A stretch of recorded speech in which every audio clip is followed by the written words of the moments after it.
Good evening, everyone. My name is Murphy Alexis Mowry. I am the presenter for Catmus Holistics Company.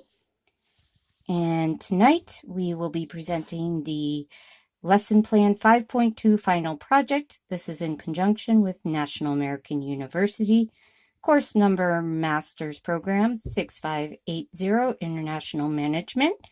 This is for the fall term of 2019. And the student section is section BL01. Tonight, we are showing a presentation on how our company began a process of looking at 3 overseas areas for expansion. At first, our top 3 choices were all frontier countries, so we took a company survey, went back to the drawing board, and found that Australia, Brazil, and Czechoslovakia, also known as the Czech Republic or Czechia, were the popular choices and possible locations for expansion. The political, economic, social, and cultural factors were also considered, along with financial ramifications and implications. All 5 of these topics have gone through heavy activity, analysis, and scholarly choices. Our final choice, is Australia. And in the following slides, we will take a look at how we came to our last and final decision. So, in the beginning, our company took a vote. We sent out surveys. We asked for our choice committee to pick out 3 countries, and our categories were developed countries. The popular choice was Australia. Emerging countries was Brazil, and the frontier choice was Czechia, or the Czech Republic. In the beginning, Brazil came out as the possible for the emerging economy and country, and we found that Brazil was a choice and liked choice because it showed strong continued economic growth, the ability to access herbal and pharmaceutical resources in the Amazon and Brasilia made it highly attractive. And in research and presentation, it was found that Brazil has a knowledgeable middle class, which is ready to spend money. We found that it was a culture of traditional paternalistic values and looked at the possibility of doing a joint venture due to the government regulations and social considerations. The disadvantages of doing business in Brazil came about, and a number of members expressed issue with security. Rio de Janeiro and São Paulo are the 2 highest countries for expatriate kidnapping, ransom, and hostages. Because of the past military regimes and Portuguese colonial rule, there are tight governmental measures. That includes doing business in Brazil and getting licensing in Brazil. Also, the rate of cyber theft and security raised the possibility that there would be a battle in the Brazilian court system for the release of licensing to our partner in the joint venture. We might actually lose the proprietary rights to our portal, our herbal supplements, and our company information. Also, we are dealing with a culture that has a lot of established wealthy families. If we do not get the right connections and connect into the local environment and community, we would expect extensive pushback from the elite. And there's also the environmental concerns. Right now in the Amazon, there are a number of forest fires. There's a number of heavy pharmaceutical companies and big corporations which practice slash and burn. We would not want to go into Brazil and contribute to these practices. So, for the frontier country, Czechia was looked upon for the strong advantages of being a country with existing social networks. Not only does this apply to social media, but it applies to village life, rural life, and a number of families that are prominent in the urban areas. The young middle class is very well educated. Many of them are university graduates who are eager to be seen on the international front, and they are eager for new business opportunities. There are several established holistic locations, including mineral baths in Karlovar Vary, Česká Budovica, and spas that have been noted for the kings and queens of the Habsburg and the Bohemian dynasty, including Charles II. The country is emerging out of post-communist and post-economic boom from the fall of the Iron Curtain in 1991, and it is a country that is eager for investment. What made Czechia a not so popular choice was the issue of cybersecurity. There are a number of internet areas, cafes, and sites that are unregulated, that piggyback off of towers from other countries, and any one of those areas could be seen as a spot for a cyber warrior or cyber thief to log into our portal, log into our company system, and steal or sell what they know or what we know. Introductions are often hard to come by because these social networks that exist are very close and kept very guarded. Also, the financial cost of moving an entire sales and development division would require extensive rent, financial investment, computer equipment, hiring, recruiting, and utilities. We also knew that we would be doing limited operations in the country for a long time, and there was a question of whether or not we could overcome the established cultural norms and desires, traditions of the Czech society. So, in consideration of all of this, we chose Australia. Australia won because it has a similar cultural heritage to the United States. It is a mix of Dutch, English, Scottish, Irish, Aboriginal, and Polynesian families. People are trusted to make moral, independent, and logical life choices. And the area includes 6 states, 3 territories, and several islands. The capital, Canberra, is set up similar to Washington, D.C.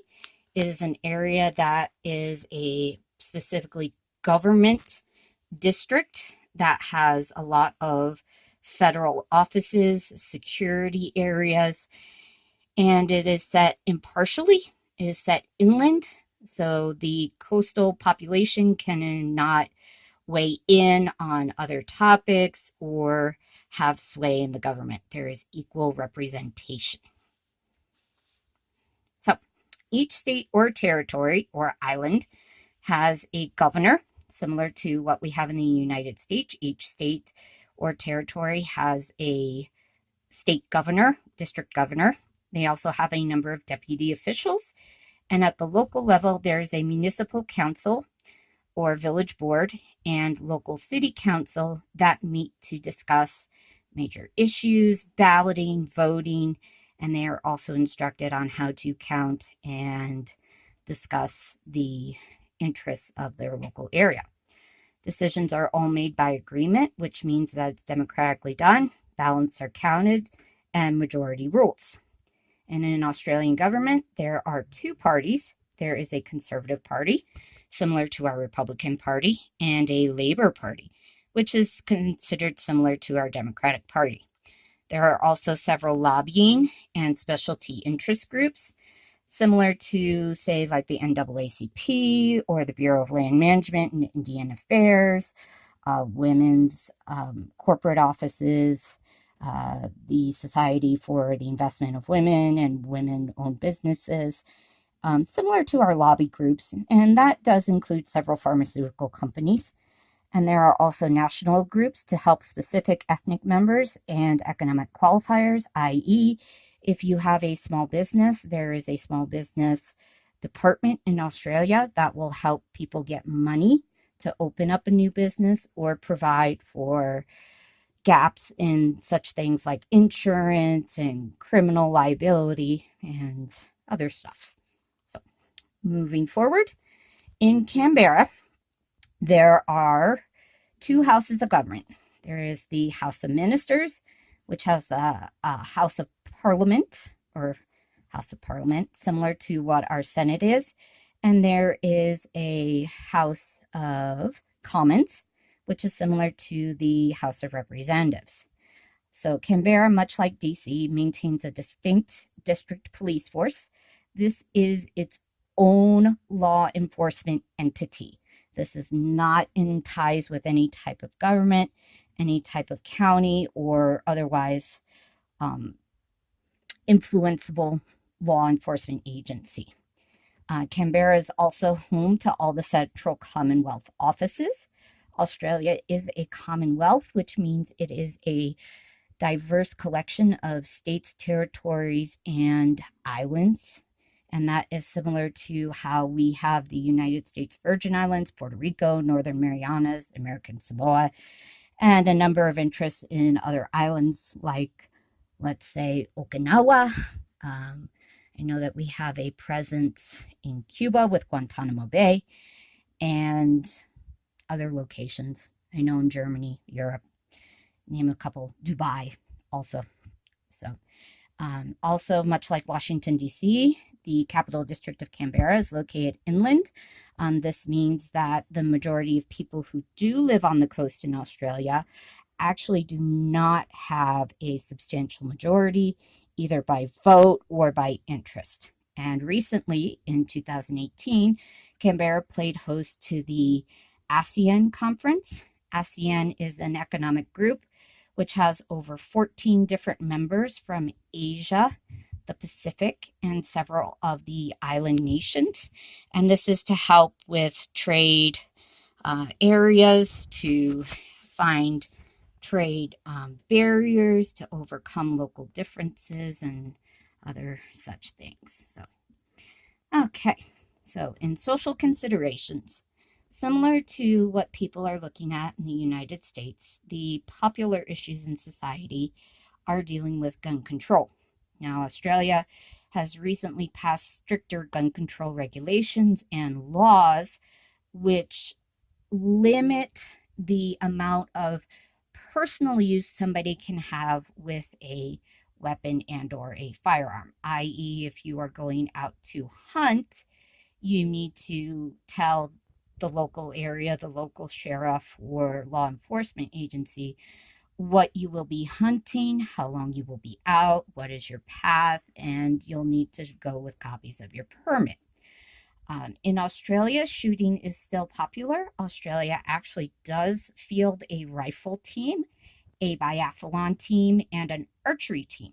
And that includes local, district, regional, and Olympic levels. So, but Australians are also very concerned over the environment. There are a number of concerns about plastic in the Pacific, and Australians have voiced their concern about the development of plastics and recycling. In Western Australia, there's been a big move towards sustainable, providable energy, either through wind or solar. And that is because communities are very far apart. Medical help can be a great distance, sometimes as much as 2-3 hours away. And there's just not enough wire to hook everybody up to a central utility system. So the encouragement now is to start with Western Australia and make them sustainable either through wind or solar. This is going to allow farms to operate on an independent basis, and it will allow rural areas, village towns, and small communities to have reliable power. Another thing Australians are also interested in is political reform. There are a number of people who are considered to be at risk, including the homeless, the Aboriginal, the Islanders, and development that is now happening on the island of Tasmania in Hobart.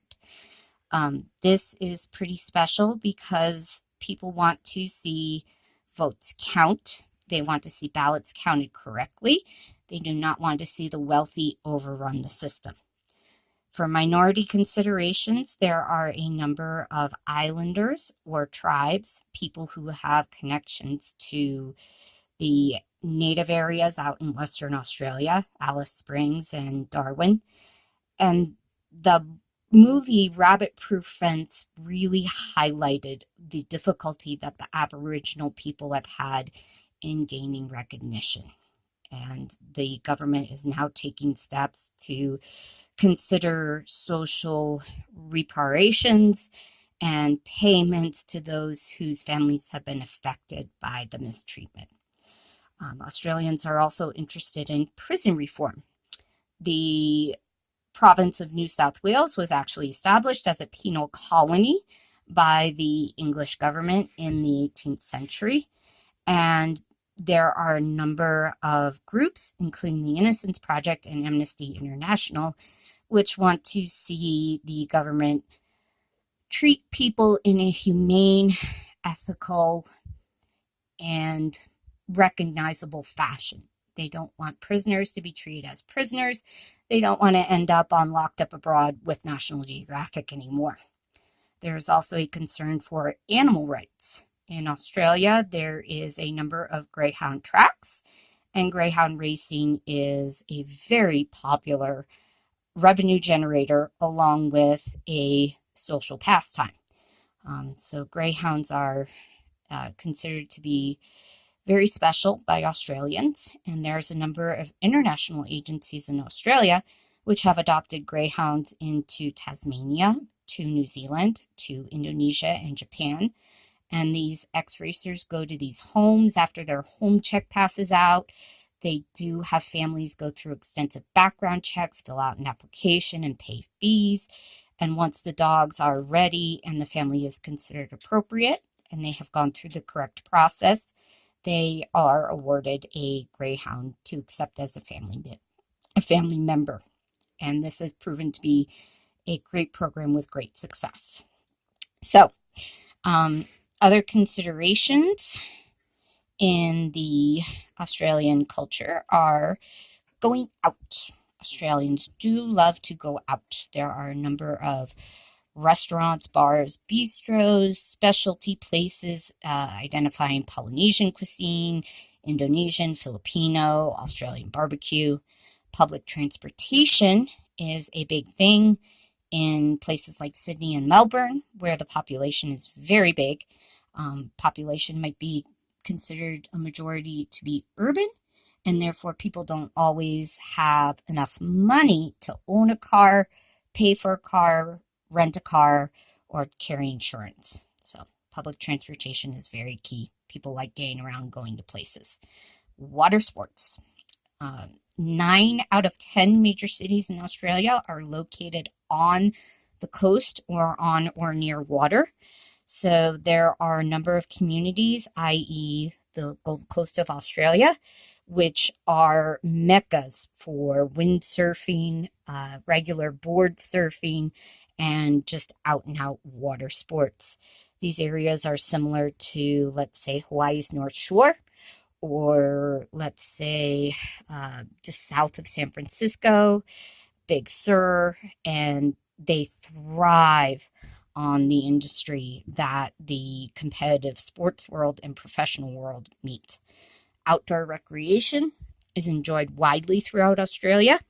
There are a number of venues that deal with hiking, snorkeling, and just being outside. And especially in the Snowy River Range, which was highlighted by the movie The Man from Snowy River, the areas have great mountains, great areas for hiking, going horseback riding, sand kayaking, sand surfing out in the Western Desert and Alice Springs, and it can be just a really fun time.